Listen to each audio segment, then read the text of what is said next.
I first witnessed the extent of human creativity during the defense of Kailos.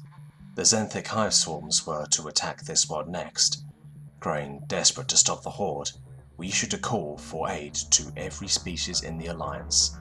The human empire responded much as the other races did, with the majority of their military navy joining us in orbit above the planet, along with the smaller, more haphazard civilian volunteers they brought along with them. Most were mercenary ships or even pirates. The humans' own navy had already retrofitted many of the cargo freighters as carrier ships. A few crazy captains had turned their vessels into fire ships.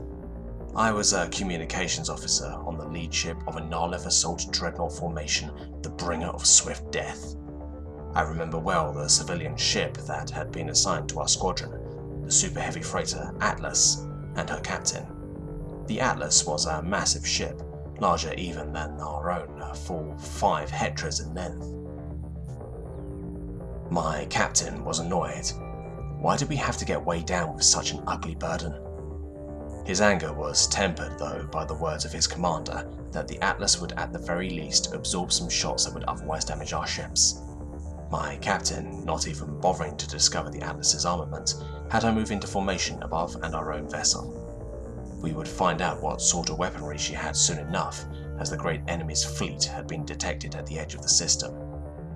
Things gained a new haste as we manoeuvred into position.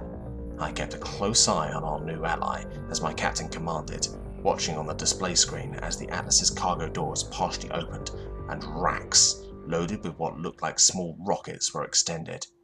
So, that's how she's armed, I thought to myself. When we were ordered to attack, I would find out just how heavily she was armed. We began our approach. The captain of the Atlas surprised us with his discipline. He hadn't issued the order to fire yet. We hit weapons range, and the order was given to fire.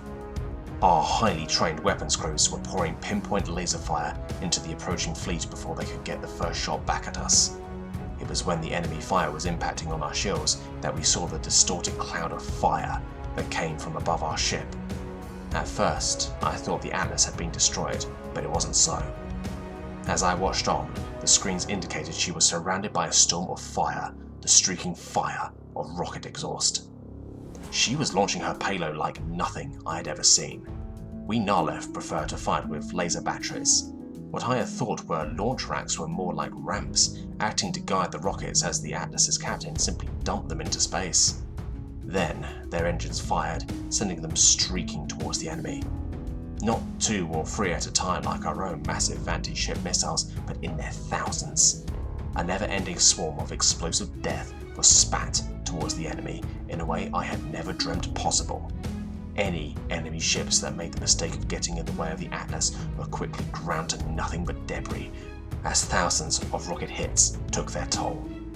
The constant bombardment rapidly dropped enemy shields and smashed entire bomber waves.